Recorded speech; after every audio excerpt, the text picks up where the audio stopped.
Welcome everyone to this IOQM webinar, using model ensemble data to better understand climate risk. I'm really pleased today to be joined by Matt Osund-Ireland, a senior sustainability professional with 30 years of experience in supporting commercial organisations, governments and financial institutions on strategy, environmental compliance, impact assessment and due diligence in over 25 countries. As usual, after his presentation, you will have the time for questions. So please do put these in the Q&A option at any point, and these will then be read out on your behalf later on. This webinar is also being recorded and will be made available on the IES and IOQM websites. So thanks very much, and thanks to you, Matt. I'll hand over to you. Thank you very much, Ethne. Thank you, and hello everyone. So as Ethne said, my name is Matt Osund-Ireland.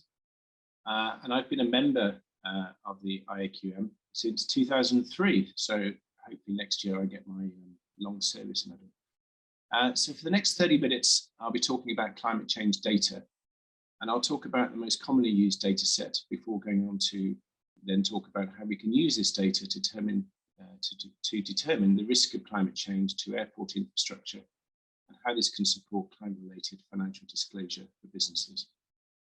Give a warning though, there's quite a lot in these slides, so please don't hesitate to contact me if you'd like a copy.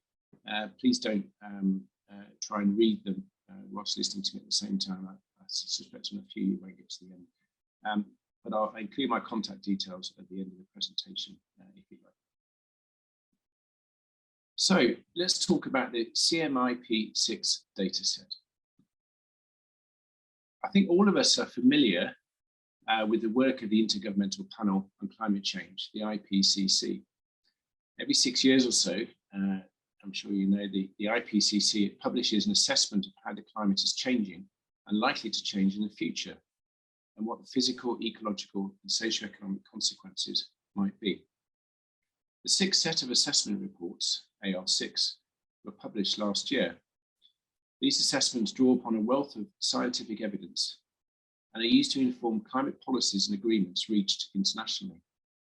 These assessments are underpinned by the Coupled Model Intercomparison Project, CMIP, which brings together resources of some 134 climate models from 53 modelling centres around the world.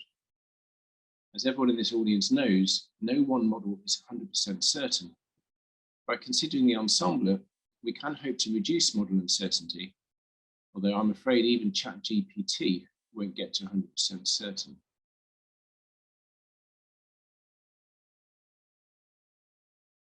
Modelling climate change requires consideration of the interrelationship between reducing emissions of greenhouse gases, subsequent changes in the climate of reducing emissions, and the socio-economic impact of both reducing emissions and changes in the climate.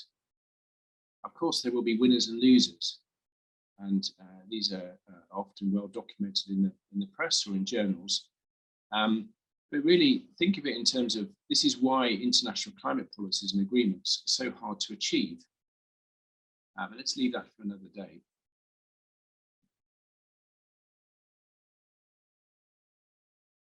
We have 30 minutes, so I might be excused if we skip over the underlying science. Here, so we'll be laughing. Needless to say, the science and the evidence are robust. Even ExxonMobil agrees. So where does this get us to? The CMIP calls upon climate models to be configured and run following a specific set of conditions or forcings. These not only include changes in emissions and changes to the physical climate, but also the feedback from subsequent changes in the ecosystem and socioeconomy. The key set of these climate experiments is listed in the slide, with SSP referring to Shared Socioeconomic Pathway. There are 5 shared socioeconomic pathways representing different considerations of the socioeconomic challenges for mitigation and the socioeconomic challenges for adaptation. These range from SSP1, called sustainability, taking the green road, so this is the most optimistic path, if you like. SSP2, sort of more middle of the road. SSP3, regional rivalry, where you can see different regions competing or not competing over either reducing emissions or wanting not to reduce emissions. SSP4, which is more around inequality, So this is where we see certain communities impacted by climate change and not able to contribute to its to reduction in emissions. And SSP5, which is fossil fuel development, which is where we are today. The last two digits of these climate experiments refers to the level of radiative forcing in 2100 AD. The IPCC defines radiative forcing as the change in the net vertical irradiance expressed in watts per square meter at the tropopause due to an internal or external change in the forcing of the climate system, such as a change in the concentration of carbon dioxide or the output of the sun. At the moment, climate risk assessments tend to focus on SSP 5-8.5, which represents a do nothing scenario, and either SSP 1-1.9 or SSP 1-2.6 as a do something scenario. However, my expectation is focus will return more towards SSP 3 or SSP 4 in the future as a be realistic scenario.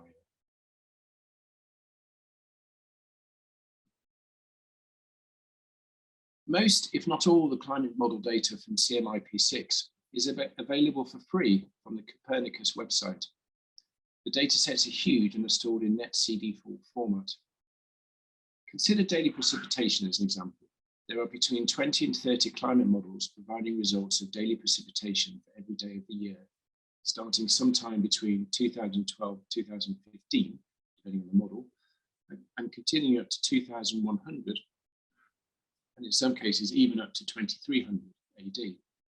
The climate models are gridded, with each grid square typically between 60 to 100 kilometers in dimension. But there's a lot of optimization. A climate model running Australia, for example, has much larger grid squares over Canada, where Australia has less interest in the impacts of climate change. Results over the sea are often excluded, and so on. The data sets are still huge. To reduce the size of data sets, we took the view that people are interested in climate change at a particular location, for example, the project site of an environmental impact assessment. So we have developed code to extract the data from all the climate models for that location only. The output is a flat data table for each climate variable and experiment, with the day, month, year in the first column, and the output of each climate model in subsequent columns. The size of the file is small enough to be imported into Excel or OpenAir.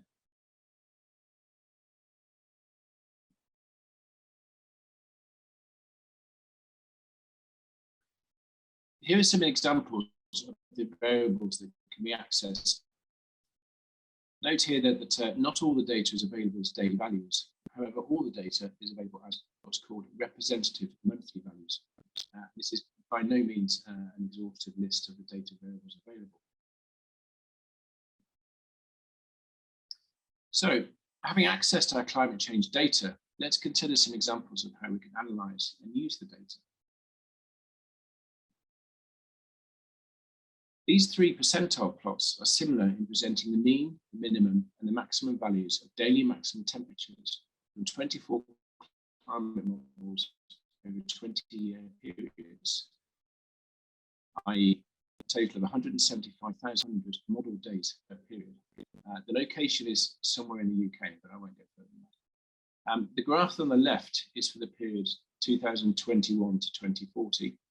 The graph in the middle is for the period 2041 to 2060. And finally, the graph on the right is for the period 2081 to 2100. These are the three periods that the IPCC uses in its AR6 reports, referred to as near, mid, and long-term periods. Comparing the graphs, we can see that the daily maximum temperatures are expected to increase. We can also see an increase in the range of model results. This information could be useful if we want to know the likelihood of daily maximum temperatures exceeding a certain value. Perhaps an electrical system has a safety cutoff when the temperature exceeds 50 degrees Celsius, for example.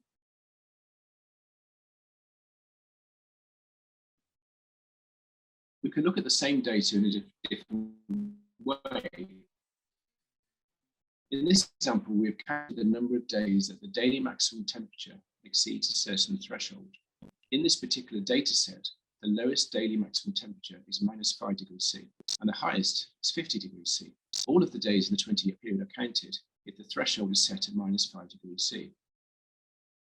However, and difficult to see on this graph, but at 50 degrees C, we can count only 1 day when this threshold is exceeded. 1 day over a 20-year period is a very low likelihood, and we might consider the risk of our electrical system cutting off to be acceptable.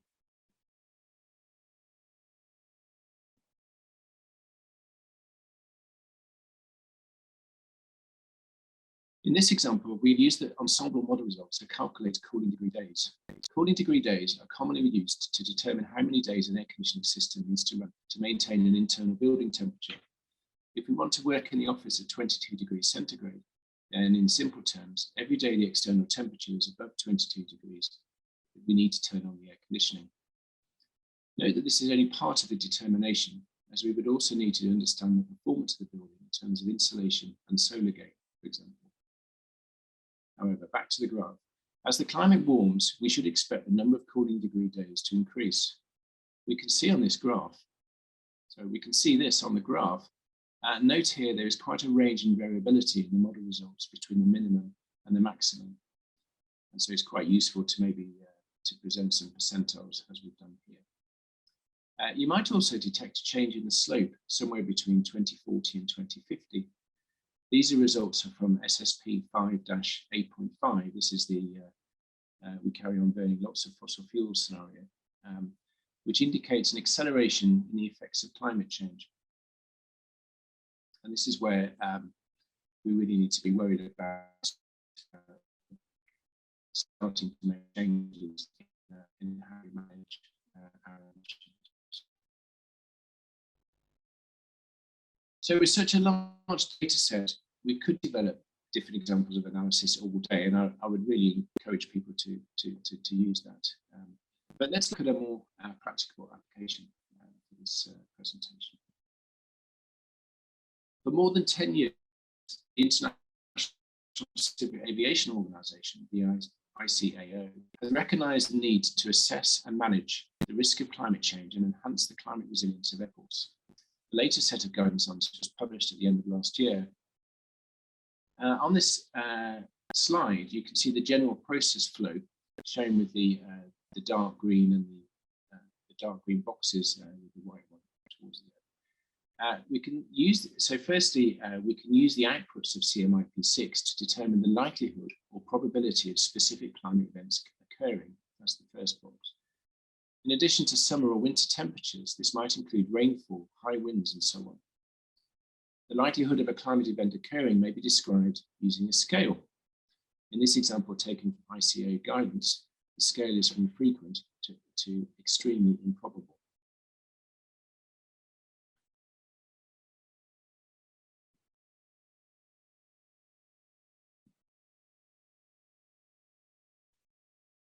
Each climate event needs to be defined sufficiently to enable its likelihood to be quantified with reference to CMIP6 output.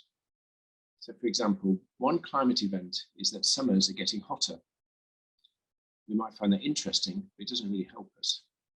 One way to describe this climate event would be the maximum daily temperature exceeds 40 degrees C for at least 1 day during the year over the climate period of 2021 to 2040. This is of course quite a detailed definition, but it does enable us to then interrogate the CMIP6 data set. If our model ensemble of data from CMIP6 includes, for example, 26 models, then we have a total of 520 modelled years during the 20-year period. If the maximum daily temperature exceeds 40 degrees C for at least 1 day during 150 of those modelled years, the likelihood is 28.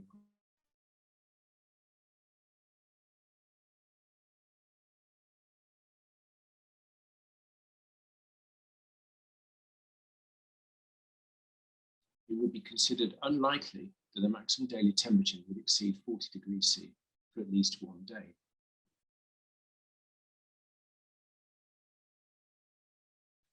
Defining a climate event in terms of intensity, magnitude, and duration not only enables us to quantitatively determine the likelihood, it also enables us to match the consequence to the event. think back to the electrical system and its shut-off safety feature. Imagine if an airport had two such systems, one for the navigation system and one for the staff car parking area. Both might have the same likelihood of being shut off as a result of maximum daily temperatures exceeding 40 degrees C. However, the consequence of the navigation system shutting off is clearly much greater than the staff car park being in the dark. The cost to the airport of the navigation system being shut off will clearly be a lot greater. It is likely to have to cancel all flights. The cost to the airport of the staff car park lights failing might be the need for extra maintenance crew being available to guide or to escort staff to their cars and to rig up temporary lighting. These costs would be much less than the loss of revenue associated with cancelling flights. Costs are an important consideration as they provide evidence supporting which consequence level to select in our risk assessment process.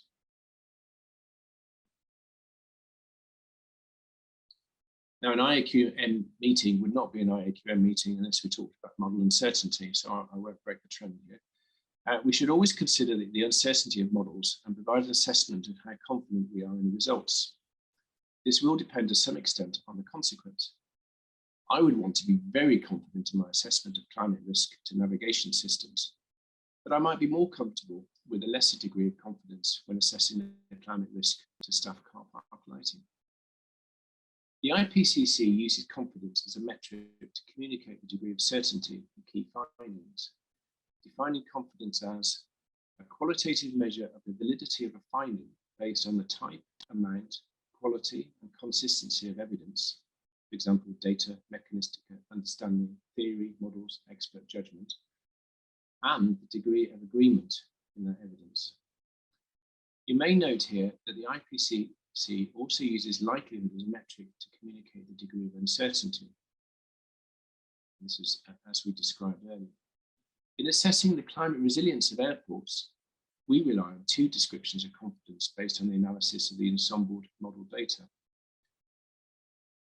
We basically ask ourselves two questions. How many climate models generate the data we need at the location of the airport? What is the spread in the climate model results? Obviously, there are different ways of describing uncertainty and confidence.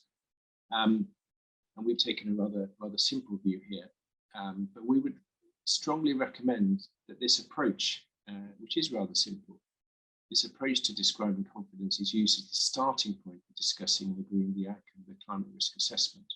So really it's to trigger a conversation, not to mathematically avoid or highlight a problem. So let's return to the example ICAO risk matrix. You may recall on the earlier slide that different scales of likelihood exist, with the IPCC AR6 scale having 10 categories and the ICAO risk matrix having 5. However, the ICAO guidance is not prescriptive. Climate risks are not special, and I would argue that however climate risks are assessed, they should align as closely as possible to existing risk management processes adopted by a particular airport operator. We're working with an airport operator, for example, that has 4 levels of climate risk, rather than the 3 shown in the ICAO matrix here. So the principles are sound, but we should consider some flexibility in how to define the scales of likelihood and confidence, and hence the dimensions of the risk matrix.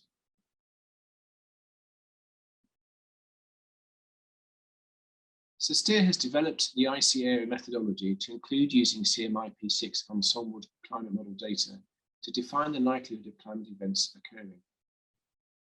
We have tested our climate resilient airports assessment tool by selecting 8 airports from around the world that represented a range of conditions, including size, proximity to coast, and altitude. We then built up a standard profile of climate risks that an airport may be exposed to, and included a range of consequences that may result. The profile of risks and consequences were based on a literature review, published climate change adaptation reports, resilience assessments, and guidance. Note that the profile of climate risks and consequences was built in terms of an airport and its associated infrastructure, and not in terms of the location of the airport. We then interrogated the reason for doing that is that airports generally perform in a similar way. They have a similar function, and we might expect them to be built in relatively similar ways, and hence be subject to similar operations, operational constraints, and hence vulnerability to climate change in terms of the impact of climate change on operations.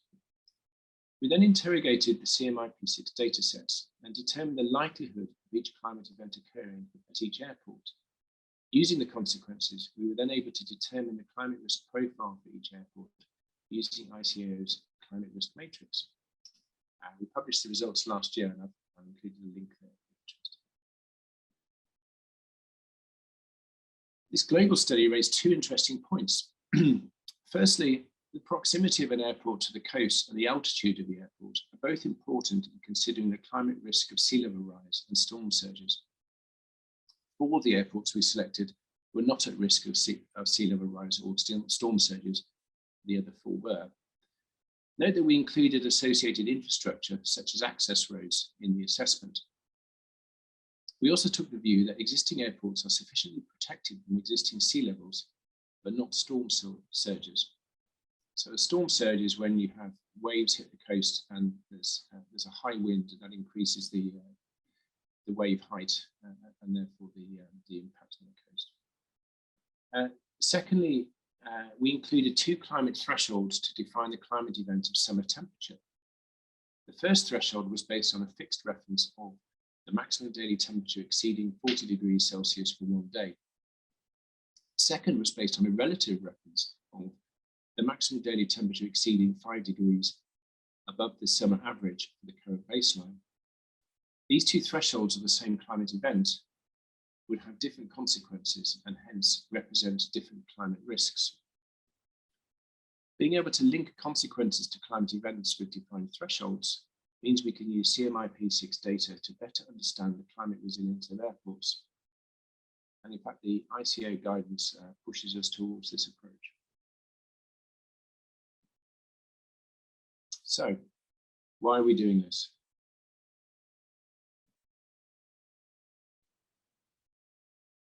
Taking airports as an example, we have identified a number of reasons why operators need to report the results and outcomes of climate resilience assessment. Internally, this would include maintaining risk registers as part of ensuring the business remains resilient. As mentioned earlier, there is a need here to ensure the climate risk assessment is in line with existing risk management processes. Clearly, climate change could result in assets being damaged or experiencing reduced performance. The airport is likely to be externally financed, and investors will want to understand how climate risk is being managed and how assets will retain value. Climate risk assessment can also support how climate change is considered as part of environmental impact assessment. This would, of course, significantly extend the audience of the climate risk assessment.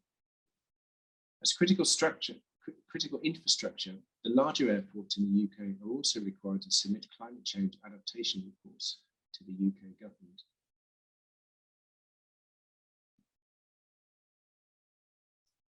For business, the need to assess and understand climate change risk is increasingly driven by regulation and a requirement to determine the financial materiality of climate change risk as part of financial disclosure.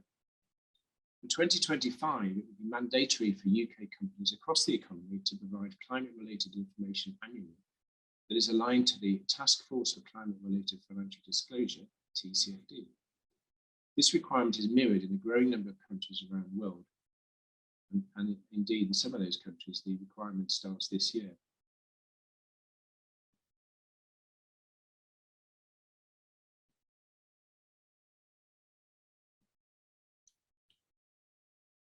TCFD divides climate-related risks and opportunities into 2 major categories. Risks and opportunities related to the transition to a lower carbon economy, and risks and opportunities related to the physical impacts of climate change. Transitioning to a low carbon economy may include policy, legal, technology, and market changes to address mitigation and adaptation requirements related to climate change. How a government, business, or community responds to this transition may present both risks and opportunities. As described in this presentation, some examples. Physical risks resulting from climate change can be event-driven, like the increased frequency of storms or hot days, or a result of chronic shifts in climate patterns, for example, sea level rise. Physical risks generally present a cost, either by directly damaging an asset or indirectly by disrupting a supply chain, for example. However, as we've shown, this is not always the case, as the physical effects of climate change will vary by location. For example, climate is both friend and foe to the winemaking industry, and may be a desperate battle for some ski resorts with a clear implication here. There will be economic winners and losers. And I picked those phrases because they were in recent articles. How airports and the airlines served by them respond to changes in demand to fly to certain destinations, i.e. a change to the market as a result of physical climate change, also presents both risks and opportunities.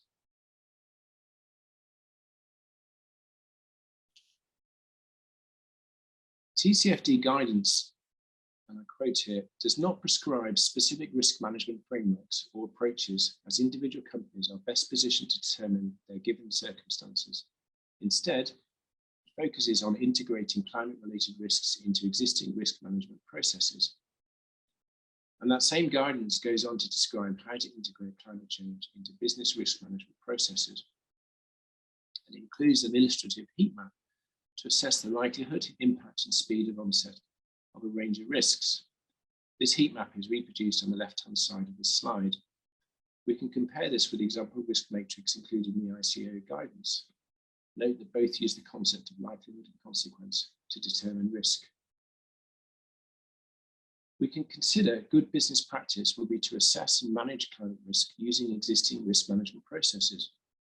Flexibility in both ICAO and TCFD guidance allows for this and can enable consistency in approach for both internal and external reporting processes.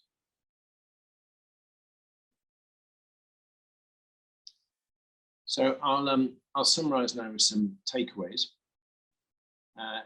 Firstly, there's a global resource of climate model data providing valuable data on how the climate may change at a specific location under different future scenarios. And that body of climate model data really represents our best understanding of how the climate is changing. And work is now started on the next round, the next iteration, which presumably will be called CMIP7. We can use this data to better quantify the likelihood of climate events happening. So this reduces the need, if you like, for interpolation to some extent. Established methods for climate risk assessment can be improved using CMIP6 data, and I think I've shown that in this presentation. There's always the need to consider uncertainty to better inform decisions. As I said, this is one of the main talking points of IAQM is always to look at uncertainty. There are internal and external reporting needs for climate risk assessment. We shouldn't forget that. So there are different audiences for the output or the outcomes of climate risk assessment. And developing a climate risk assessment methodology that is consistent with existing risk management processes could reduce effort and potentially improve response. So what I mean by that is that the more people across a business that understand the implications or the risks of climate change, the more likely there is to be efforts made to respond to those risks. So on that note, Anthony, I'll finish, and I'll put my email address on the right-hand side there if people would like to get a copy of this presentation. Thank you very much, and I'll stop sharing, and Anthony can ask if there's any questions. Thank you very much, Matt. That was a really interesting presentation on the use of climate model data. So to all our attendees, please do put any questions you have in the Q&A function. Just to kind of kick us off, so in some of these case studies that you talked about, if vulnerabilities are identified from the climate models, what's the process for then designing mitigation methods? And can other data be used to design mitigation methods that have co-benefits in other environmental areas like air quality, for example? Yeah, I definitely. So that's if you read the IEMA guidance, the first step for a new development to address climate change is to design the development to be resilient to climate change. So for example, that means looking at flood risk as an example. So the CMIP6 data set doesn't, data set I was talking about doesn't give you flood risk data. You would need, so you need to go to a more local source. So in the UK, there are flood risk maps under different climate scenarios that you could use, although they do derive from the CMIP6 data. In terms of looking at other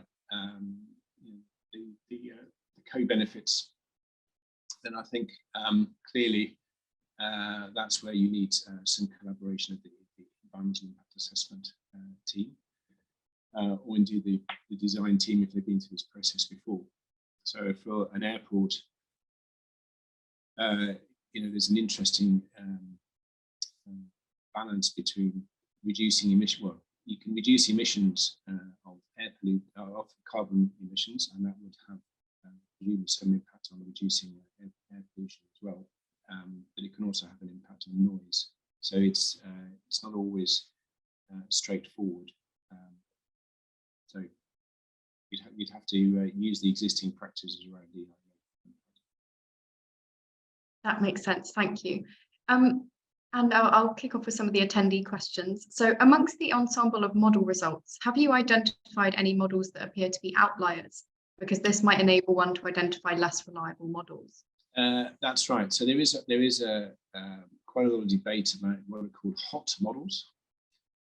So there are a number of models which appear to predict future climate conditions which are, if you like, hotter, as temperatures hotter than others.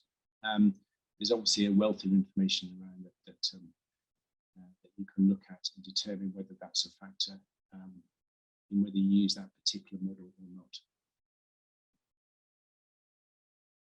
Great, thank you. And what is the resolution of the CMIP6 data? And do you recommend this data is used over the UK CP18 data, particularly when considering the TCFD and EU taxonomy ask for the highest resolution data available? Yeah, it's so the resolution is not just spatial; it's also temporal as well. So it's I mean, okay. So if you're doing a project in the UK, you'd probably use the UK data because it has a higher spatial resolution. But it might not give you the temporal resolution that allows you to look at likelihood in the same way. But if you're a business that has operations in different countries, then you might need to think carefully about this, because the way the UK Met Office, for example, extrapolates from the CMIP6 data set to produce the UK CP18 data set is a little bit different from the way the Swedish Meteorological Office does it, and is a little bit different from the way the US government does it. And so everyone has a slightly different method. So if you're a business that has assets in multiple countries, you would want to presumably make sure your climate risk assessment is consistent. So it's not a straightforward answer. Thank you. And in your experience, do the SSP pathways provide sufficient detail to use as transition scenarios for TCFD alignment?